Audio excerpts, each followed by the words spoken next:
Today, we are breaking down yet another mock draft reaction. We're going to go 2-round NFL mock draft. We have Cory Kinnan's 3-round NFL mock draft, and we're going to mock the mock, do a Dynasty Superflex rookie mock based on the draft capital, the landing spots that Cory did in his mock draft. So we'll link that down below, but should be a fun exercise. We've done, I don't know, probably at least 5-6 of these now in the draft cycle. We're getting closer to the actual thing being the case, but we do need to get more practice in.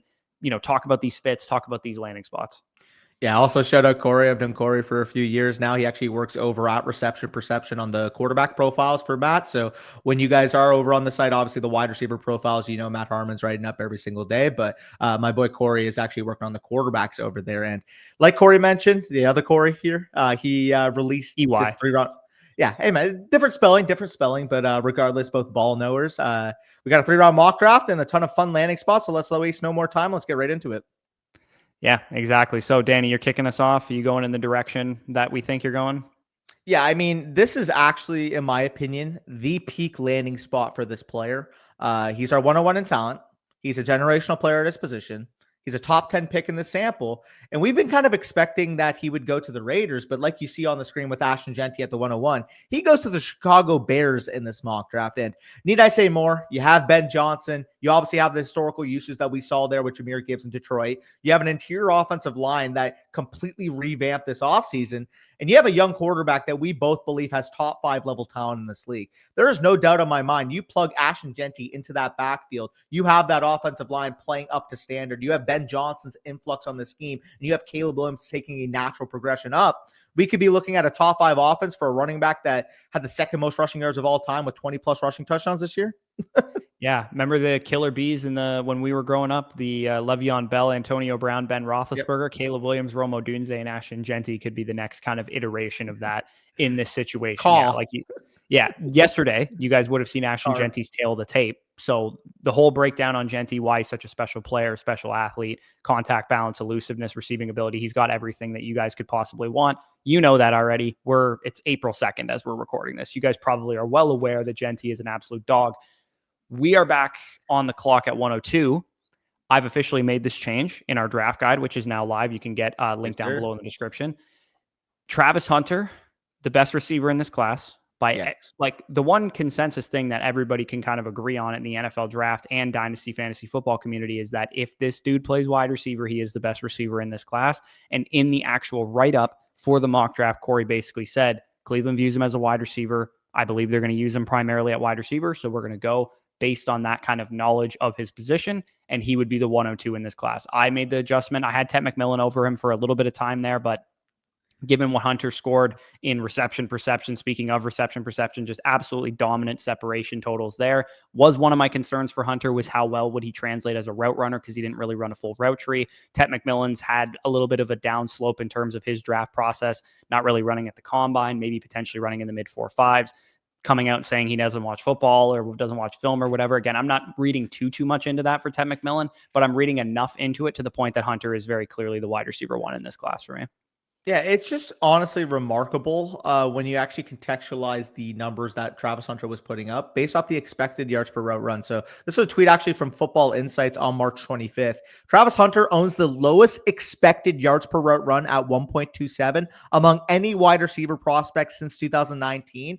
And basically cycles out here, stems from usage, ran more routes from 4 or 5 wide receiver sets, more notable than any other wide receiver in this cycle. Basically what this is pointing out is Travis Hunter is only playing in 3, 4, or 5 wide receiver sets, which if you inherently think about, in 12 personnel, when there's only 2 wide receivers on the field, it's more likely you can earn a target, you can earn yards on a certain play because there's less people, there's less receivers to combat for the ball, to combat for targets with. So the fact that Hunter was at the lowest expected yards per route run and still as efficient as he was, despite not taking a fucking offensive meeting, guy's special, man. And again, you kind of had your coming to light. I've always been wide receiver 1 Travis Hunter, but even after seeing that reception perception, I had to even higher Travis Hunter's grade. As high as it already was at 92.5, I kind of built in, maybe the route tree is lacking there. Maybe there's some concerns there. But seeing that from Matt, 90th percentile across the board, my eyes weren't lying to me. Yeah, I broke that down in Travis Hunter's tail of the tape. Is that like, yeah, dude, this guy produced so much more than he should have. He should have been the guy that was all film, no analytics. And instead, analytically, he lines up with Garrett Wilson, Jackson Smith and Jigba, damn near Justin Jefferson level prospect, despite, like you said, not taking an offensive meeting, not being on the field in 2 wide receiver sets, not even playing wide receiver really more than 50% of the routes until his junior season, when he was finally on there for 75 to 80% of the route participation. Again, the fit with Cleveland would be awesome because you have Judy, who's probably one of the weaker wide receiver ones around the NFL, and Hunter can come in and make Judy a natural wide receiver too. After a short period of time. And they do get a quarterback in the second round. So we'll talk about that a little bit later. Yeah. And the last point I will have on Travis Hunter, because again, we can glaze them all video. I don't think you guys need to hear it again for how many times, 10, 20, I don't know, this offseason. We've been talking about Travis Hunter, but 94% of his charted routes, according to Matt Harmon, were on the outside. 90% were on the line. So it's not like he was getting, gimmick backfield stuff, slot usage. Not like this guy was playing on the outside and he was winning at an alarming rate. Yeah, and if you remove screens from his target total too, it was like 96% of his targets were non-screen passes. And like you said, 94% of the time he was playing from the outside. So it would have been easy to just use him as a gimmicky, get the ball in his hands. He's the best athlete on the field, but they didn't actually use him that way. And honestly, they probably should have used him a little bit more that way. They probably would have been a better team as a result. So I went with Travis Hunter. 103, got a couple options here. Of course, we kind of made reference to Ted McMillan. He goes to the Cowboys at 12. We also have Cam Ward going first overall to the Tennessee Titans. Shedeur Sanders also goes third overall to the New York Giants. And we have a couple of great running back landing spots. Caleb Johnson going in round 1, so on and so forth. Yeah, so like you said, for the longest time this offseason, Ted McMillan was the staple 102 pick. Because we had the concerns that Hunter would play defense. Now, obviously, in this mock, because Hunter is playing full-time offense, Tet falls one spot. But you could argue that Tet lands in my opinion, obviously I'm a little bit biased here, the best spot for his skill set. It's been reported, okay, maybe he's not the top-end overall route runner, top-end overall separator that people want to see on a consensus top 10 pick, which we see Cory kind of bakes in as to why he fell from maybe a guy that a couple months ago was a consensus top 10 guy, more so to the 12 to 20 range I've been seeing him go in mocks. If he lands at 12 to the Cowboys, and he could be that number 2 to CeeDee Lamb, use that frame, use that outside ability while CeeDee Lamb's running business in the slot, the Cowboys have the opportunity to get back to the offensive level that we saw a few years ago. If Dak Prescott is healthy, you have Ted McMillan tethered to one of the top 5 or 8 passers in the league, a guy that can throw 35-plus passing touchdowns for a 6'5" wide receiver that can catch receiving touchdowns. So if he landed in this spot, think 1,100-yard, 12-plus touchdown upside on what could be one of the more improved offenses going into next year, assuming Dak is healthy. Yeah. No, I don't disagree. I think McMillan ideally would go to a landing spot where he would be the number 1. So this kind of again, you're the number 2 receiver on an offense that's going to throw the ball, an offense that has a good quarterback. It's still going to produce well. It's just, I think we would both rather see him as like more like a T. Higgins now. Yeah, now he's more like the T. Higgins of the offense or whatever. So I'm on the board at 104 here. Again, this is like we obviously the last mock draft we did, I believe, was the one that we drafted the rookie, the NFL, which we'll do another draft. One. And we absolutely nutted out the landing spots, of course, because that's fun and it's more enticing to talk about. This one is a little bit more strategic where we have to be like, okay, maybe these guys didn't get the greatest draft capital. Like, for example, Amarian Hampton goes 40th overall to the Saints. He'd be presumably playing behind Alvin Kamara early on in his career. Quinshon Judkins fell to round 3 to go to the Raiders, who would definitely be in consideration for me normally. Emeka Egbuka didn't go in the first round. He fell to the Titans at 35th overall. What I'm going to do is I'm just going to take the quarterback equity. I'm going to grab Cam Ward here with the 104. I don't quite think that Caleb Johnson is ever going to sniff the first round. So I'm going to just make that abundantly clear. He went 20th overall to the Broncos in this mock draft. On no planet do I think he goes ahead of Amarian Hampton and probably Judkins or Henderson during the actual NFL draft. Just given how NFL teams actually value running backs, they value athleticism because they should. It's actually predictive. And Caleb Johnson is an inferior athlete to all the running backs that I just named. And I don't think it was a consensus take that he was ahead of those guys beforehand. I think he was consistently behind them before. Then he goes to the combine, does kind of what we expected him to do, which is run in the low 4.5s or the mid 4.5s. And then, the other guys blew up the combine. Judkins blew up the combine. Hampton blew up the combine. Henderson ran fast. Like, we all expected that. I don't expect Johnson going ahead of these dudes in the actual draft. So I'm a little bit higher on my grade for Johnson than you are. He's my RB3. I believe he's your RB5? Yeah, he's my RB5, and I actually have Hampton and Judkins in their own tier at 2 and 3. Like, to me, they're even a slight tier ahead of Henderson and Caleb. Yeah, okay. So that would be the main difference is I kind of have Caleb Johnson heading the tier of 3 to 5 with him, with Henderson, and with Judkins, I believe, in that order. I believe they're all separated by like a point of a grade. And I do have Amari and Hampton a little bit higher. Now, just going back to your pick, Cam Ward, 101, consensus quarterback 1 in this class. You'll see later on he lands a really, really strong wide receiver at the top of the second round. I'm sure he'll hear his name called within the next few picks. I think this would be the best case scenario if you're a Titans fan. You get your franchise quarterback, and like we'll talk about in a bit, get a consistent chain mover to really pair next to Calvin Ridley in that offense, and at least make it fun to watch. Like you have obviously Taylor running or Callahan running the show. He can run his offense, and that's what you want to see. You hire a young head coach. You got to give him the opportunity to run his offense. Adding a quarterback at 101 with the capability, with the upside to be maybe a Jordan Love like, that's both of our comps in the draft guide for Cam Ward, and you pair that with a refined route runner to really dominate that middle of the field. I think the Titans might, at bare minimum, be a top 20, top 15 level offense next year if this happens. Yeah, I mean, there'd probably be some bumps and bruises along the way, but yeah, Cam Ward, Emeka Egbuka, Calvin Ridley with the 2 backs that you have, you could be a functional offense for sure. For sure. So I'll go on to the 105, waste no more time. We mentioned Caleb Johnson. Like I said, I technically do have Amari and Hampton a little bit higher based off my pure grade, but I do respect the top 20 draft capital. And on top of that, you're getting one of the top 3 to 5 landing spots, maybe even the 3rd best landing spot after Dallas and Chicago this year with the Denver Broncos. I think when we did the running back tier list of like who needs running backs video, they were in that first tier with like in Minnesota is probably not a landing spot that we would assume is taking a running back high now that they re-signed Aaron Jones and stuff. But yeah, Broncos, their starting running backs are Audric Estime and Jaleel McLaughlin, who I kind of like Audric Estime still, but I highly doubt that they're not going to invest. If they draft Johnson at top 20, then their coaches and GMs have basically said we are taking a running back high. Yeah, they've written it in stone. Sean Payne's already talked about getting a lead ball carrier. Caleb Johnson, sure, is he the most athletic player in the world? Not necessarily. Obviously, runs that 4.58 at the combine. But in terms of just being a smart, patient runner that you know is going to hit the right hole, he just feels like a guy that Sean Payton's going to love because he's not going to make mistakes. Yeah, I think my one thing with this fit is like, I get it. Like, I think it makes sense. Good offensive line too. It does. Yeah, Quarterback. I just think Sean Payton would favor somebody with juice. There's not a whole lot of speed on that offense, right? Your current running back runs 4.7. You have Jaleel McLaughlin who's kind of fast, but like your number 1 receiver isn't fast. Like there's not a whole lot of speed on that offense. So I think the Broncos specifically would gravitate towards Hampton, Judkins, or Henderson more so than Johnson for that reason. I don't disagree, but we got to go off what the mock says. And if the mock says that they're going with Johnson here at the top 20, just from a fantasy perspective, he's almost a shoo-in for 250 touches as a rookie. Oh, absolutely. Yeah, he would 100% get the touches. I'm glad you picked him because I didn't really want to because to me, it's reaching down a tier despite I love the draft capital. He's my RB3, so I'm perfectly comfortable with it. Yeah, he would be, again, I wouldn't say he's the type of guy I'd let my league mates draft, but I would say there's probably a good chance he would go higher than I want to take him if this were to actually happen because I don't view the other guys as inferior prospects. In fact, I think they're better prospects. So I'm on the board again. I have Omar higher, but yeah. Of course. And I'm in a little bit of a bind here because I could my highest graded prospects in terms of talent level are the 2 Ohio State, well, actually all 3 Ohio State players, but specifically Judkins, who fell to the 3rd round to the Raiders. So 3rd round draft capital at 106, a little bit rich there.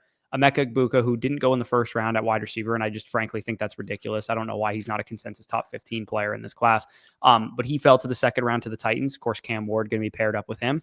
And then Amari and Hampton, who I would say got a suboptimal landing spot because he's now going to be playing behind Alvin Kamara, who has a year, 2 years potentially still of team control under his belt. Don't love that landing spot. What I'm going to do is I'm just going to hit a freaking double right down the alley, and I'm going to take Emeka. That might be underplaying it, bro. If you're telling me that, I understand he didn't go in the 1st round in this exercise, but if you're telling me that you're getting Brian Callahan, a guy that can play that Amon or St. Brown role in his offense, a guy that is one of the best blocking wide receivers in this class very comfortably, has the alignment versatility to play inside out. I know a lot of people are going to call him a strict inside wide receiver. I know you've made the case on Twitter as to how that is completely false, considering the fact that people said that about a guy, maybe back in the day, number 18, Justin Jefferson. I don't know. Maybe that was the narrative for him coming out of school. All jokes aside, regardless, if he can play that role, play that tough middle of the field wide receiver, which you watch the tape, he has that embodiment. He has that mentality that if he's in the open field, he is going to break at least one tackle. He does not want to go down. Now, I understand that seems more narrative-y when you just hear that,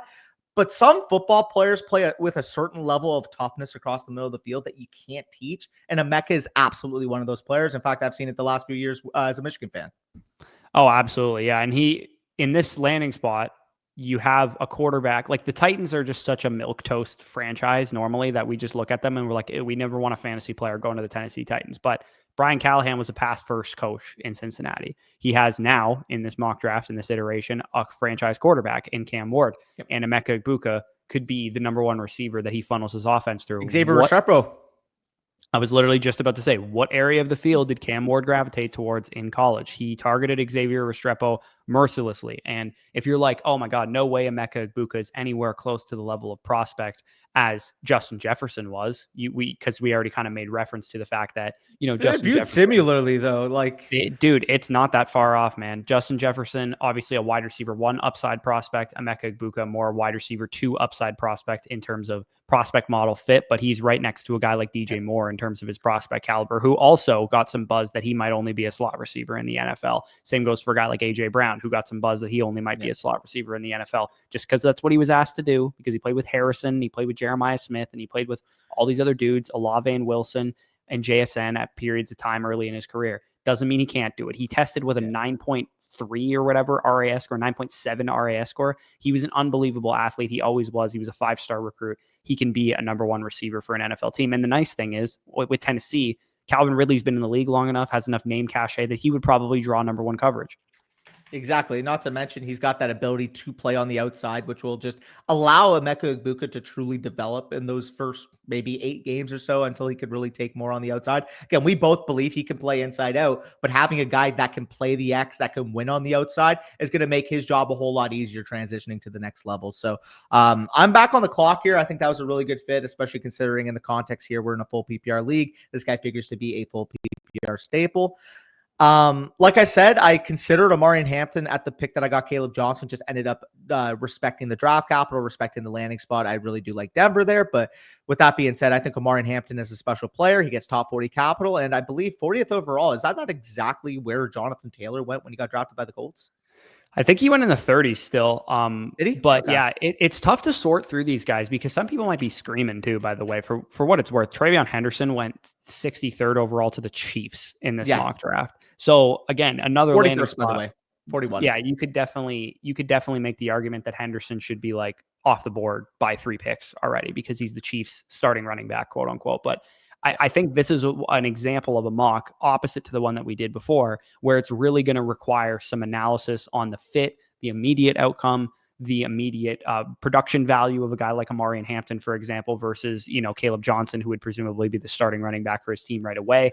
And then you also have to factor in kind of long-term ascension in production value and dynasty value. So this is a harder mock for sure than the ones like before. I was like, oh, Henderson to the Broncos, boom, perfect fit. Oh, Hampton to the Cowboys, boom, perfect fit. Or the Bears, I think, is where we actually had him go. But like, it was easy. It was like, oh, we just want all of these players. For this one, you'd have to really make your decisions carefully. And for me, I think Egbuka would probably slide quite a bit, and I'd be comfortable taking him, 109, 110, where he would actually probably go in a lot of people's minds after, if this actually happened in the NFL draft. But I think it's interesting that we're gonna get comments. I guarantee people like Hampton at 107. What are you guys doing? Henderson, the starting running back for the Chiefs, not off the board yet. Guarantee it's gonna happen. Well, there's one in particular I know we're gonna get negative feedback on is, oh my God, how are you taking the 40th overall pick running back over the 3rd overall selection at quarterback that went to New York and could start right away? Because I know there's going to be Shadur people in the comments, and I understand that.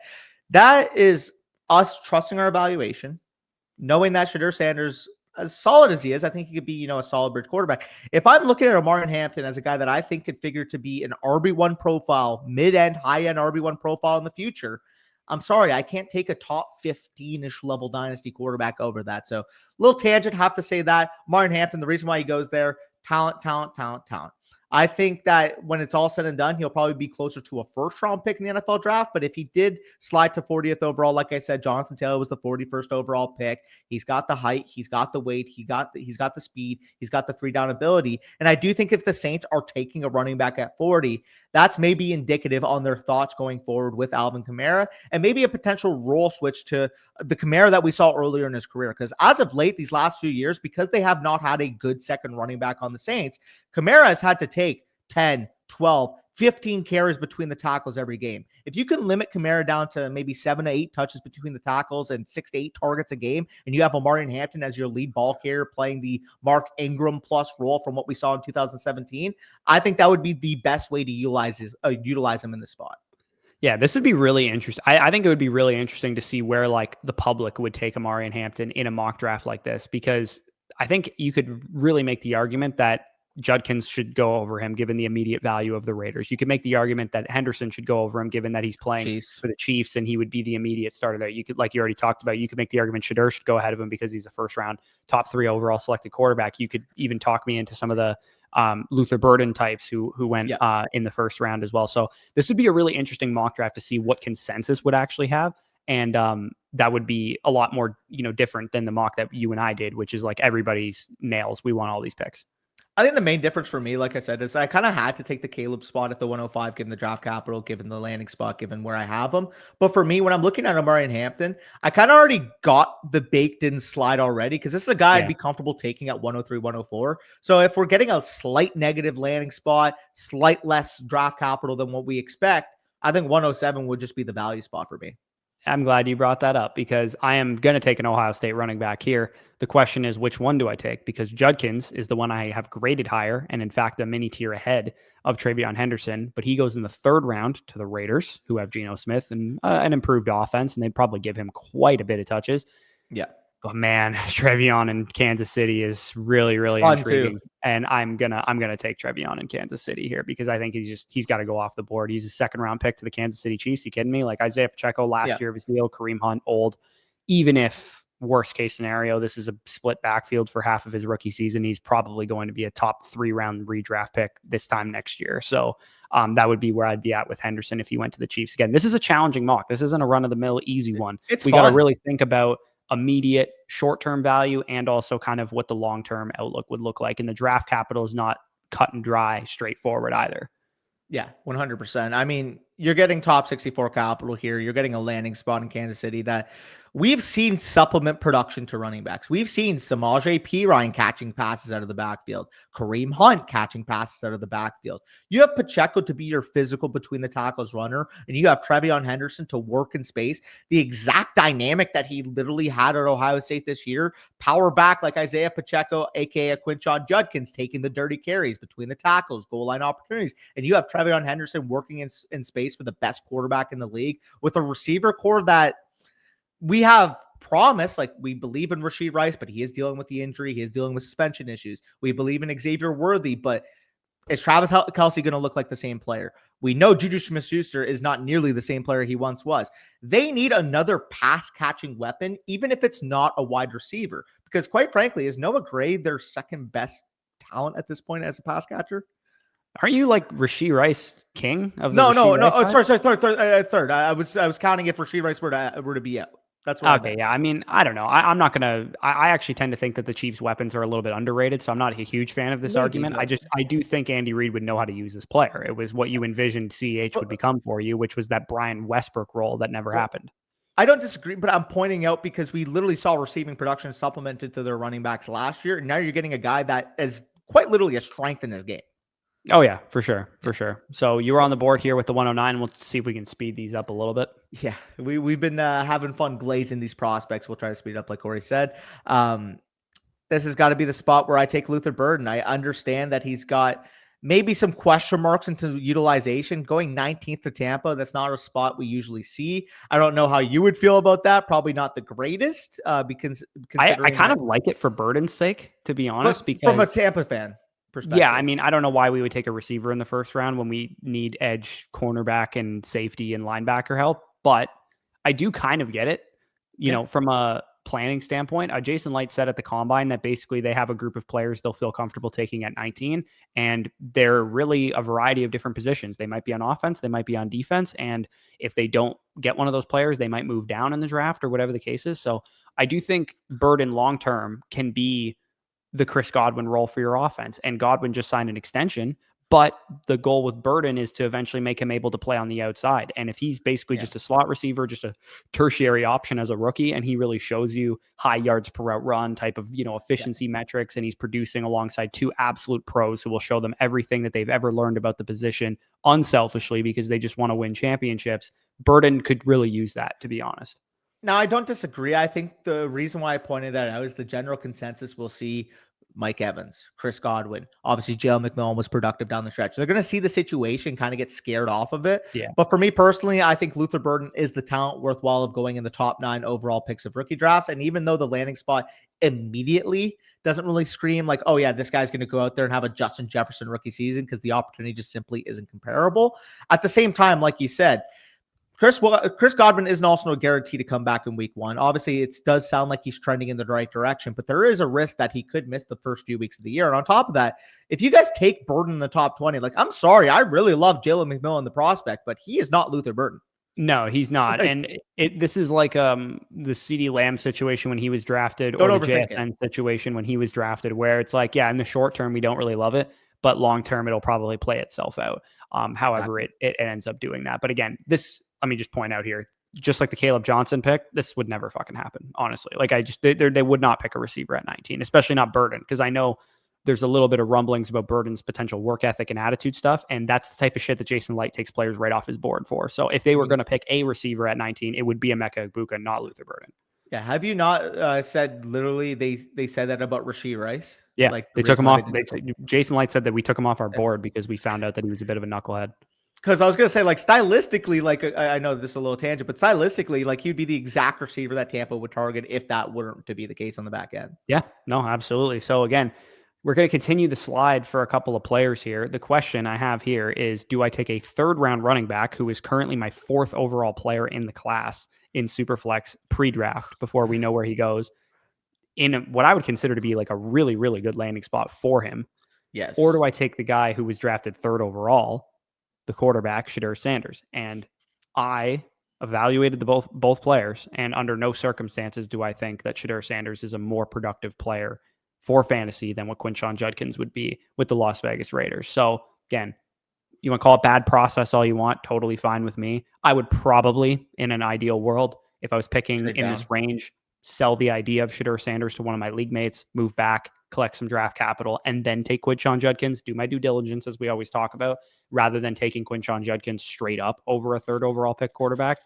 But dude, you give friggin' Pete Carroll like a young, more athletic version of what Chris Carson was for him. Like, dude, this is an awesome landing spot. Yeah, no, I completely agree. The Raiders' offensive line will improve this upcoming year. I do think just in terms of the weapons, you do have an opportunity where if Quinshon Judkins were to develop as a pass catcher, which again, you're a little bit higher on that part of his game already than I am. I still have to see it, but obviously there's ability there. He's a former 5-star recruit. The learning ability to be able to add that part of his game, not to mention we saw that at Ole Miss, is going to be there. On top of that, when you're looking at the Raiders spot in general, you have Bowers, you have Jacoby Myers. There's not much else in the receiving core that really excites you. If he can fully show he can be a threat on 3rd downs for Geno Smith in that offense. I mean, we saw Zach Charbonnet do some stuff on 3rd down for them. We saw Kenneth Walker actually have his most receptions and targets, I believe, per game this year. So if they can develop him into a full 3-down workload, there's an opportunity where you can be getting 50, 60 targets a year, and he can have that Joe Mixon-like path. Yeah, I like the landing spot for Judkins. That's pretty much all it comes down to. He's top 4 player in the class for me, and he got one of his better landing spots. The problem is that he went in the 3rd round. That's pretty much the only issue with why I wouldn't have taken him higher. Yeah, for sure. Now I am on the clock here, and from a pure evaluation standpoint, I do technically have Matthew Golden rated higher than Shedeur Sanders. However, they are relatively close to me. And I would say out of the expected draft capital, it's not like we've seen Golden pushed up into the top 20, into the top 18, top 15, et cetera, that we have in some other mocks. I do really like the landing spot here at 125 for Golden. So it would be a 2-man race between him and Shedeur. But I do feel like this is the point where I'm comfortable taking Shedeur Sanders. So I will go with him in this exercise. 103 overall, lands with the New York Giants. You already have him tethered to a guy like Malik Neighbors from day one. And you do have Brian Dable in town. So for me personally, I'm looking at Shedeur. Yeah, there are some strengths. There are some weaknesses here that you're going to have to deal with. But ultimately, if he's getting 3rd overall draft capital and an opportunity to start right away, 111 feels perfectly reasonable to take him. Yeah, no, absolutely. Again, he probably should have gone off the board a couple picks Yeah. ahead. I'm simply lower on the prospect, and I'm Yeah. probably going to take other guys ahead of him. And again, would I take a third round running back straight up over Shadur Sanders? I mean, if I had to, gun to my head, I probably would have done it if it was Quinshon Judkins versus Shadur in a vacuum, because, draft capital, yeah, you got to respect it. You got to respect the opportunity that it's going to give you. But like, I'm going to This trust is my respecting the draft capital, right? Yeah, Like this is exactly. us baking it in. Like, for example, me respecting the draft capital there was I technically have Matthew Golden slightly higher than Shadur, but because he's a quarterback and because he went top 3, that would be the decider, because it's not a complete tier break between those two players. When we're looking, for example, Quinshon Judkins is your RB2 in the class. Luther Burden is my wide receiver 3 in the class. Like, typically speaking, from a pure talent standpoint, in those first 10 picks, I just can't make the case to rationally take Shadur Sanders over any of those guys. Yeah, and like in terms of where I have him ranked among veterans, like I have Shadur Sanders like QB 23 or 24 among veteran quarterbacks, even despite knowing that he's probably going to get really high draft capital. It's just I'm lower on the prospect. We've already talked about that pretty much a million times at this point. So I'm back on the clock. Decision point would probably be between Matthew Golden and the tight ends, I would imagine. Yep. And then also probably another quarterback that went on day 2. I'm probably not going to pick him quite this high, but he would start to come into conversation for me for sure. Matthew Golden, I'll go with from the Houston Texans in this situation. He goes 25th overall. They have Nico Collins. They brought in Christian Kirk. They still have Tank Dell under contract. Again, I think people are wanting to do this, give the Texans another weapon or whatever, but I think it's very clear the direction the Texans are going to go in the NFL draft, which is to try and rebuild their offensive line, because they jettisoned their best left tackle, their best offensive lineman, period. And I don't think them taking a receiver in the first round is something that they would do, considering they addressed their receiver need, quote unquote, with the Christian Kirk trade. And they do still have Tank Dell as a long-term piece for their offense. He's probably not going to play much this year, if at all, but I don't think they would take a receiver this early, maybe in like the 3rd round, 4th round, something like that. I think they're going to be pretty focused on allocation of resources to their offensive line, because their offensive line has pretty much, are any pieces of their offensive line long-term building blocks? Like, probably not. See, I agree to a degree, but I'll actually read what Cory wrote in the selection. He said, "You might be wondering why I'm not writing in an offensive lineman and Sharpie after they traded away Laramie Tunzel. And it's not because I think they've done enough to puzzle it, but because I think they've done enough," is how he pointed it out. Because this offseason, they signed Cam Williams to starter money for 1 year, Titus Howard, former 2nd-round picks with Juice Scruggs and Blake Fisher, former 2nd-round pick in Ed Ingram, and signed Trent Brown to a deal worth backup money, is what Cory wrote down for the pick. So basically what he's saying is they've been active, even if we both believe that they necessarily haven't improved their starters. The fact that they've signed so many guys, including one to a big time deal, he thinks that the Texans might think that they've patched it together well enough. Yeah, I mean, to me, that's like those moves strike me as we're not pigeonholed into taking. Why not fortify it? I agree with you. Yeah, why we're not going to pigeonhole ourselves into having to take an offensive lineman, as in we can pass on offensive line, but we probably should not.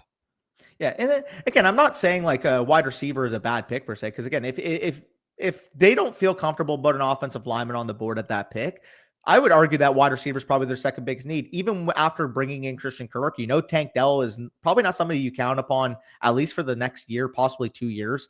Dalton Schultz is a fine tight end, but he's more of a complementary threat in an offense. We've seen multiple occasions when Dalton Schultz is the number 2, number 3 in your offense, not really where you want to be, but if he's the number 4 and he's working off of more space, when a guy like, for example, last year when they were fully healthy, Stephon Diggs, Tank Dell, and Nico Collins are on the outside, and Dalton Schultz is able to work across the middle of the field. That was when we saw Schultz and the Texans offense at their best. So I do think it's a strength of theirs that they want to be good at wide receiver. It's just like you said, does it really come at the expense of spending a good amount of capital on offensive linemen, knowing that we both believe that they need that as much as they do? Yeah, frankly, I just disagree with a lot of the picks in this mock draft. And that's okay, because sometimes that happens in the actual draft. Absolutely.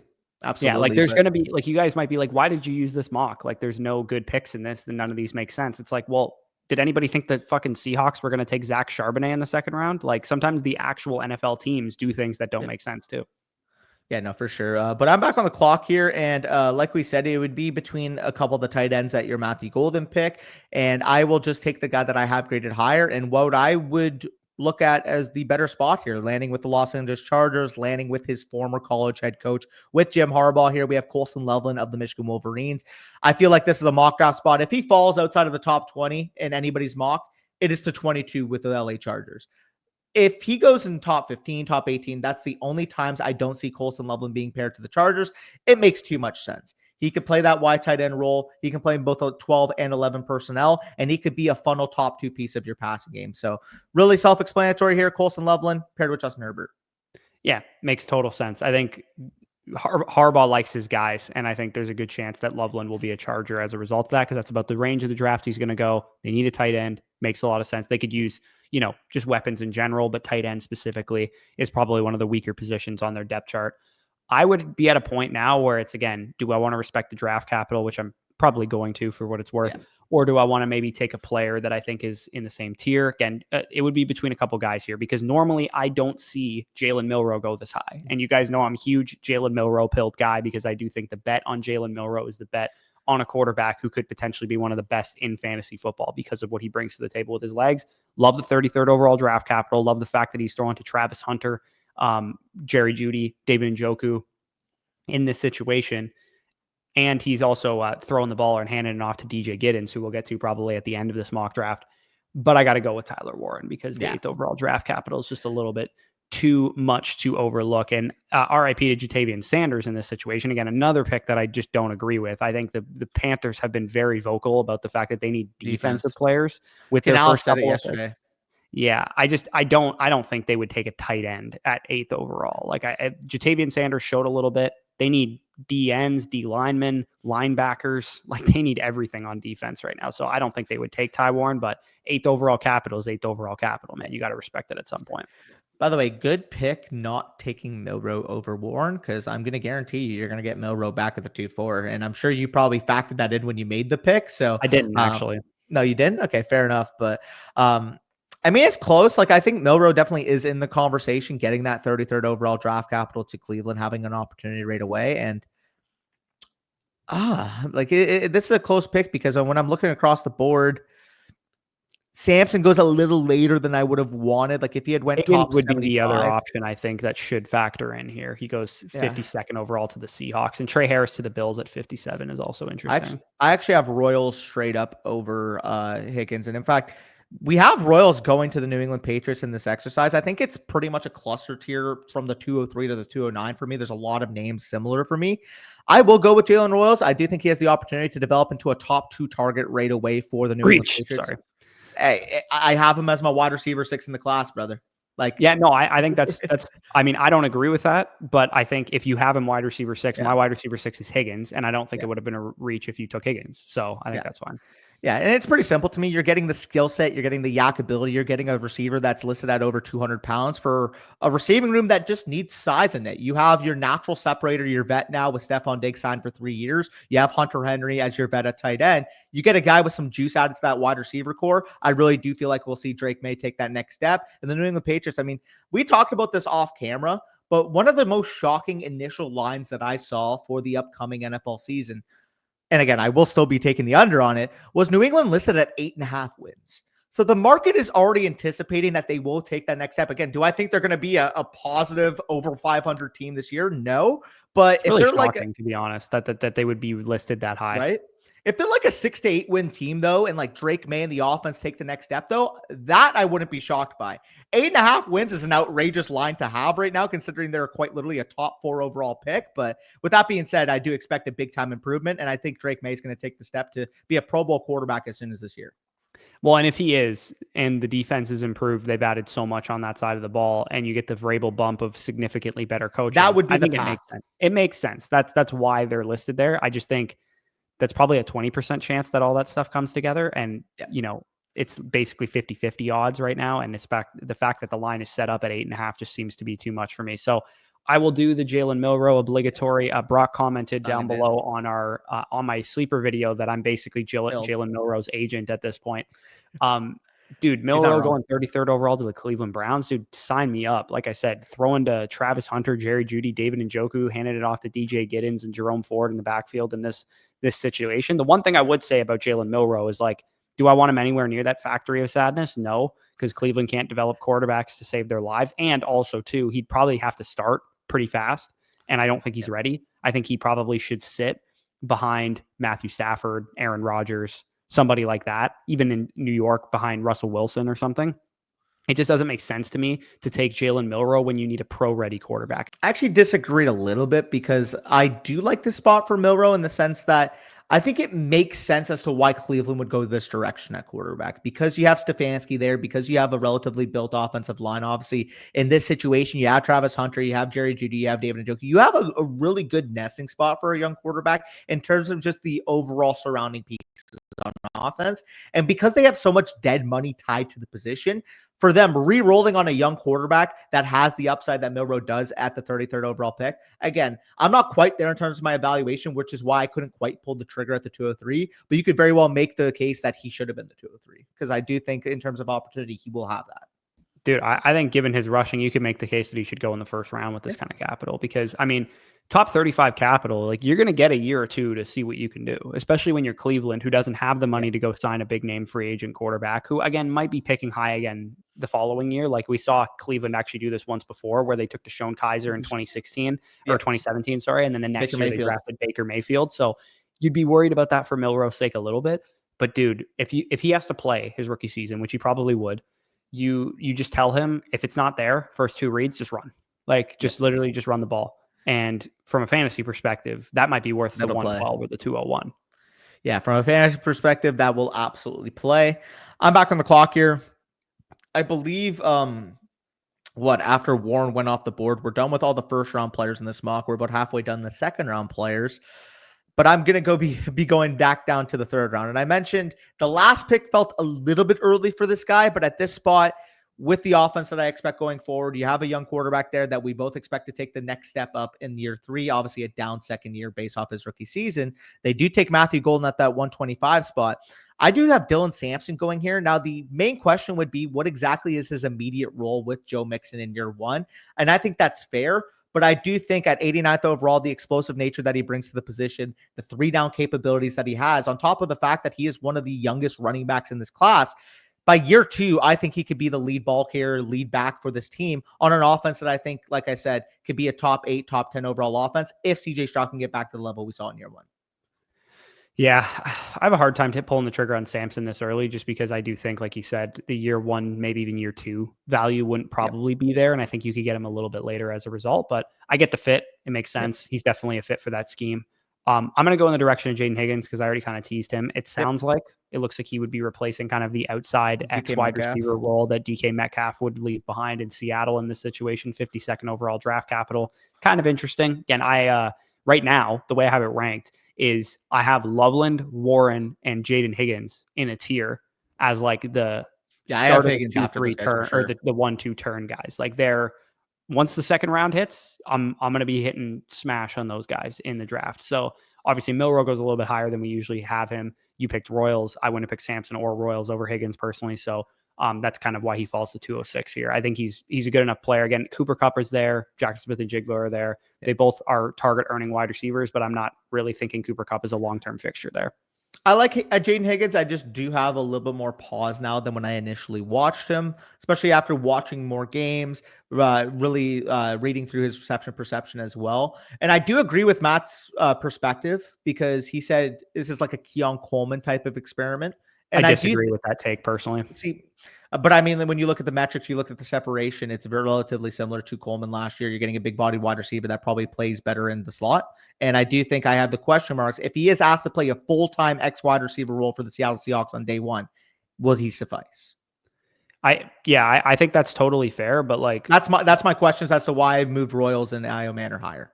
But he's still top 8 for me. I'm looking 80% or higher FSC prospect model grades. There have been 1, 2. I still like Higgins. Here's the thing. There have been 2 players, including Higgins. So one other player that managed to score 80% or higher in the FSC prospect model without first round draft capital. That other player was AJ Brown. Yeah. I mean, we could talk about it from a Phil perspective. Does he have nearly the juice that AJ Brown had coming out? No, but dude, he ran a 4.47 at like 6'4", 214 pounds. Like, overall athleticism, not straight line. His ceiling is, and I really do think he's a lot more developed than Keon Coleman was. I still like Jaden Higgins. He's still a top 8 wide receiver for me, but I understand 4.47 straight line. You got to look at the overall athleticism, or you got to look at the overall juice. It's not comparable to AJ Brown. Let's get that straight. No, it isn't Okay. comparable to. I mean, not comparable, but it It's isn't. just because you mentioned that name, so I had to like combat that narrative a little. I mean, bit. a 9.87 RAS score is not juice. Is that what we're saying? Oh, dude, he's a good athlete. I think he's an underrated athlete, but at the same time, AJ Brown might be one of the freakiest athletes we've seen touch a gridiron. I guess, yeah. I don't disagree on AJ Brown's perspective. I'm just speaking about a player whose best comparables in the prospect model are like Mike Williams and other players who were drafted top 10 in the NFL draft, and he can barely sneak in 64th overall projected draft capital, 52nd in this situation. I just think he's really underrated, to be honest, and I really hope he goes to a great landing spot and I can snag him with every 201 to 204 that I have. Yeah, I mean, I'm a little bit more of a mid-second guy. I think where you took him is about the range that I would start considering him. He is currently, I believe, my 19th overall player or 20th, if I'm not mistaken, which, again, mid-second. Yeah. Yeah, no, again, I guess we just differ on the evaluation prospect of also just a couple guys. Yeah, Jaden Higgins represents a really, really strong wide receiver 6 in this class for me versus for you. He's more like in that tier with the other guys. Where are you going with this next pick? Yeah, so I'm back on the clock here. And like I said, after Higgins goes off the board, there's still one other running back. And this might actually hurt you because I believe you're as high as anybody that I've seen on this guy. But I can't go that direction. I just saw the landing spot and I'm terrified, actually, because I was going through my grades and technically speaking, Bashal Tutin would be the next highest graded player. And then I saw the 100th overall to the San Francisco 49ers, where he could be one of 4 guys getting touches in that situation. Not really a fan there. So I just actually switched where I wanted to go on the clock. And instead, I'm actually going to take Elik Iomanor at the New York Giants spot, 65th overall draft capital, obviously of Stanford. Lands in a situation there next to Shedeur Sanders and Malik Neighbors. I think he has the opportunity to be the wide receiver 2 there from day one. Yeah, no, I don't disagree at all. I don't love the Giants just as a franchise, but they took Shedeur Sanders 3rd overall. Presumably, they believe in the guy. They're going to give him every opportunity to be a franchise QB, and Neighbors is going to draw number 1 coverage away from you. But Wandale can command targets. Darius Slayton was just re-signed. Again, I think Iomanor would actually have a little bit harder of a time getting on the field right away than people would probably think, given this landing spot, just because Wandale locks down the slot and Slayton is making a lot of money now, and they'll probably use him in a decent capacity to that level. So I probably would have gone in a different direction on that pick as well. I'm going to go in the direction that I would have gone in, which is I'm going to take Trey Harris to the Buffalo Bills. 57th overall draft capital for a team that is got Josh Allen on it. And again, I get Trey Harris has, qualms with his prospect profile. He's a little bit older. He was in a Mickey Mouse scheme. He did a lot of his damage against the Furmans of the world and not great competition early on in the college football season, but he stacks up really well analytically. And at 208, what if this dude is a dude, man? Because he's tethered to Josh Allen, and Josh Allen can raise guys who are 70, 80% of Stephon Diggs into Stephon Diggs because he's that good. So I would say Trey Harris go into this landing spot. My comp for him is like a young Juju Smith-Schuster, and this would be a really, like if you threw a young Juju Smith-Schuster, the rookie year Juju Smith-Schuster into Josh Allen's offense, I think we'd all be pretty excited about that. So it's funny that you mentioned that because your official comp is Keon Coleman. Mine is Juju Smith-Schuster. And that's my only real question mark with this spot is how exactly are him and Coleman going to coexist with also, like you said, Khalil Shakir playing the slot role. They are both big slot wide receivers next to a slot wide receiver that's making the most money on the team. Who's going to play the outside spot? Because I don't think either of them are developed at this point to be a true time X. Yeah, I think Coleman hopefully developed enough in his rookie season that he can play a little bit more on the outside. I do think both Harris and Coleman, the reason that was my comp for him is that I think they'd be better big slot receivers early on in their careers, but they could play on the outside later in their careers. So hopefully they could develop into that. Again, I think another qualm I have with this mock draft is that I just don't really like this fit. Stylistic. Yeah, no, I feel you. But I'm going to be back on the clock here, and it would be between 2 wide receivers for me. I do have Jack Besh and Jalen Noel as my next 2 highest rated wide receivers. So Jalen Noel goes here 43rd overall to the San Francisco 49ers. There was no write-up on the pick, but I'm assuming if they're taking a receiver that high with Pearsall already on board, with Jawan Jennings, that probably means that in this scenario, they would be trading Brandon Ayuk. They can't trade him now because they already absorbed like a $20 million April 1st roster bonus. So it'd be a year it's probably like a long-term thing where they would probably trade him after the year or something. So with that context in mind, that it's probably a year two, maybe even a year thing or three thing, and knowing that even when he does get the spot, you have Kittle, you have Jennings, you have Pearsall that can maybe take at least immediate looks when he first gets on the field away from him. I will lean towards Jack Besh. Again, I do have actually a slightly higher evaluation on Besh. He obviously gets worse draft capital in this spot, but he lands with the Jacksonville Jaguars at 70th overall, a team that needs established pass catchers. And I already know for a fact the inside-out versatility, the toughness, the physicality he brings to the middle of the field. Liam Cohn's going to love Jack Besh. He is, yeah. Again, we're not going to call him Cooper Kupp, but the role he would play would be similar to what Cooper Kupp did for Liam Cohn and the Rams when he was there. And also, he's gravitated towards his slot receivers for a while now. He used Wan'Dale Robinson when he was calling plays at the University of Kentucky. He also utilized Chris Godwin for an extremely high amount of targets for the first 8 games of last year before he went down. So I think Jack Besh would be kind of his Godwin Kupp, type of role there, which would make a lot of sense. I'm going to take, I think DJ Giddens to the Browns is such an underrated steal of this draft because, DJ Giddens needs a little bit of time to develop in the next level, but he's a young player who can catch the football. He'd be tethered to a really young offense here with Travis Hunter, with Jalen Milroe, with Jerry Jeudy, with David Njoku. I like the fit here with DJ Giddens to be the lead back for the Browns pretty soon into his rookie season. I really do think he could win out that job. I would assume it would be like him and Jerome Ford. They haven't formally brought back Nick Chubb or anything. I think it's possible that they still bring back Nick Chubb because his market's pretty stale in free agency right now, but we'd have to wait and see kind of what would happen. But I just like the fit long-term of DJ Giddens for the Browns. For sure. But I'm back on the clock here. Again, a couple of weird picks, like Mason Taylor going to the Bears. Like, I think he's a good player, but also, like, is he just going to be tight end 2 right off the bat because Cole Kmet's actually making a relatively decent contract? Elijah Arroyo, we're both relatively low on comparatively, but he does get a really good opportunity there working as presumably the starting tight end for the Jets in that scenario. Obviously, we already mentioned the context with Jalen Noel. Harold Fanta Jr., like we know, David Njoku's already there. He's probably just going to be a 12 personnel tight end only, move tight end, which is probably the best role that he has, but also not one that we want in fantasy because the upside there is maybe capped at what Isaiah Likely's been with Mark Andrews. So I'm in a tough spot. The one thing I do know is I mentioned this guy's name earlier. I trust the ability. From a pure grade standpoint, he's the highest rated player. And if Christian McCaffrey is not fully healthy going into the future, you get him tethered to Kyle Shanahan. The immediate opportunity, I understand, is bleak. You have Isaac Guerrero, you have Christian McCaffrey on base level. But Byshell Tuten, if he does end up being the starting running back for the San Francisco 49ers in the future, is a glove fit for this offense. He's the perfect fit for this offense. He absolutely is the perfect fit for this offense. And full disclosure, like 204 is where I have him ranked right now from a talent perspective. It's 100th overall draft capital. You're playing behind one of the best running backs to ever do it to start. And I don't think McCaffrey is going to be a bum a year from now. Like, I still think he's probably going to be on the 49ers for maybe another 2 years. Similar to what happened with Hampton, honestly. It's just like, I like the fit schematically. I just don't like the fit from a fantasy perspective immediately, production-wise. So again, this is, I think, number 7. The times that I've ripped on this mock draft for just not liking some of the picks here, but that's why we did this one. You texted me, you're like, hey, we should do this mock draft. I'm like, I kind of hate it, but this is kind of good practice for when things don't go your way. Like, it's easy to do mock drafts when everything's going your way.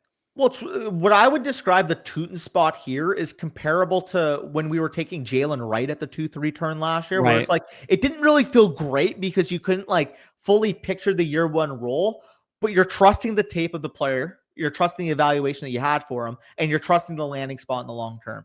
Tuten in year 1, I would be shocked if he garnered over 75 touches. But if they did explore moving on from McCaffrey after the year, because maybe he had another year where he played 6 games and got hurt again, there's an opportunity where if it's just a Guerrero Tuten backfield, Tuten, like we know, has run 90+% of his college snaps in an outside zone scheme. He is the perfect fit to be the potential lead back here. Yeah, no, absolutely. It would be a hand and glove fit, like you said. So, final pick of the mock. Which direction are you going to go, or am I going? It's your pick. So I took Tuten because of the talent, because I couldn't justify any of the other picks over him. Yeah, I think. Again, I'm not like, I like Jalen Noel. He's my 11th rated wide receiver in our draft guide. I don't think the 49ers would take a receiver at 43rd overall. Like, they have bigger needs. They have offensive, defensive line needs. They could use pieces in the secondary still, like a linebacker. They lost Greenlaw. So I just don't agree that they would take a receiver that high. Nor I don't think would they take a running back that high either to go along with the Tootin pick. That's a good point. I am going to just take Mason Taylor. I'm going to trust the draft capital. Okay. He's my third rated tight end. He goes to the Chicago Bears. 35th overall, or 39th overall, sorry, indicates to me that Cole Kmet is probably not long for that situation. But like you kind of mentioned, it's probably a year one Mason Taylor's the tight end 2 situation, like what we saw with like Ben Sinnott and Zach Ertz last year, or Jatavian Sanders kind of started off the season for Carolina as like the tight end 2 there. So again, short term, probably not great. Long term, I think it's a little bit better. So we went through 2 rounds of this mock draft. And again, there was some mental gymnastics that needed to take place. We got to envision how these things would play out. What do you agree with? What do you disagree with? Looking back at the board, like even, in the moment, I can say that Henderson maybe should have gone over Hampton just because of the immediate short-term value of the Chiefs' potential starting running back. But then again, like Buka, I think if I was doing a real rookie draft, I don't think I would have had to take him that high. I could have probably waited until 108, 109 or something like that and taken maybe some of the running backs, or maybe trade down if a Shedeur Sanders team wanted to trade up to 105 to 108. I think that's probably where Sanders would go in a rookie draft in this situation, is probably more so where like Igbuka through Henderson went. Yeah, no, I would agree with that. The other thing I do want to point out for those watching right now, let's kind of like talk about what the tier gaps would be in our opinion here. I think if Hunter got announced 102 as a full-time wide receiver, I could very well make the case that he's the 101. So I do think at bare minimum, him and Genty would be a tier of their own at the 102 Agreed. Spot. Both guys that would be top 18 overall, top 15 overall startup valuations. Yeah, I actually think McMillan and Ward would be a tier at 102, at 103 and 104. I tend to think that you could have, like, if you just simply think about how tier breaks work, Caleb Johnson is the player we selected at 105, but you could have talked me into Igbuka that high, Hampton that high, Henderson that high. Burden, probably not Judkins. Burden personally. For I would me, say Burden and Judkins. Judkins because of the 3rd round draft capital, it's a little bit harder. But Sanders for sure, you could have talked me into him going that high too. So that's why I think McMillan and Ward kind of stand ahead of the other guys, where I would say they were like the 103, 104 clearly, and then there'd be like a major flat tier from like 105 all the way, damn near down to like where Matthew Golden went even. See, I would actually more so put it at the 105 to the 110 would kind of be a tier for me. For me personally, Shedeur, Golden, Loveland, and Warren would be that tier, simply because from an evaluation standpoint, I can't take Sanders over any of the top 10 guys. But then once we get to Golden and the tight ends, I'm more willing to like hear that out. And in fact, in this scenario, I did. And then literally 203 to even 210 in this mock draft, I would say is flat.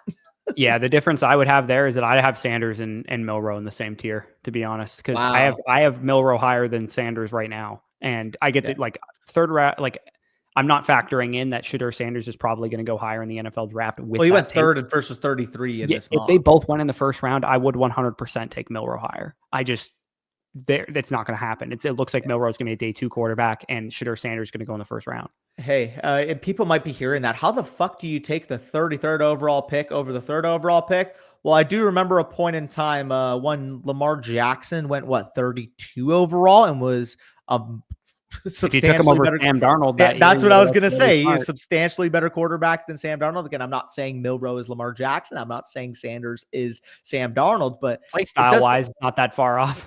Hey, all this means end all be all. Take the players that you think are good. Yeah, and work the board too, obviously. Yeah. Like I said, they'd be in the same tier for me. I would still take Sanders 3rd overall draft capital over 33rd overall draft capital for Milroe. But would I at 110 trade down from Shedeur Sanders to get Milroe instead? Definitely. Yeah. Yeah, use the market valuation to your best interest. Like we say, again, we're going to be doing strategy videos in April. You guys are going to watch that. We talk about the strategy at each pick, the trade down, trade up opportunities, that whole shebang. We do that every single year. You guys tend to love that. And yeah, I mean, we talk about this from a pure lens standpoint. We're not going to officially know until we see the finalized landing spots, but it's just fun to paint a picture to where exactly our valuations are and how we can maneuver the board to get in those exact spots.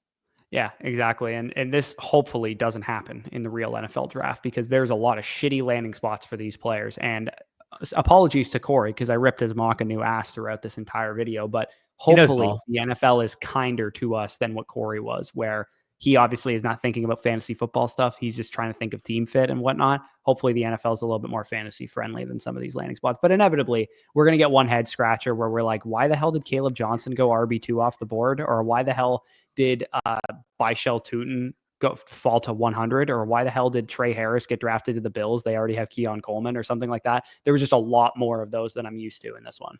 Yeah, for sure. But hopefully you guys do enjoy. If you did, make sure you leave a like down below and comment maybe your biggest head scratching pick, either that we made in this rookie mock or that the initial mock draft made. Again, the initial mock draft will be linked in the description of this video. If you guys do want to check out Cory's work, again, very sharp mind. Even if we disagree with some of the picks, the guy knows what he's talking about, especially to check out his work at reception perception on the quarterback profiles. Yeah, I mean, I have to read the mock a little bit more in depth to know that for sure. Yeah, definitely check that out if you guys are interested. Rookie guide, link down below. Dynasty rankings, rookie rankings, everything available over on Flock Fantasy. Link down below is there in the description. Make sure to check out some of the Tale of the Tapes we've been rolling out. Ashton Genty's went live yesterday. Travis Hunter's on Monday, I believe, or a couple days ago. So definitely check those out. We're going to be starting all 22 film breakdowns exclusively to Flock Fantasy site subscribers. So make sure you're subscribed over there. But with that being said, peace out. We'll talk to you soon.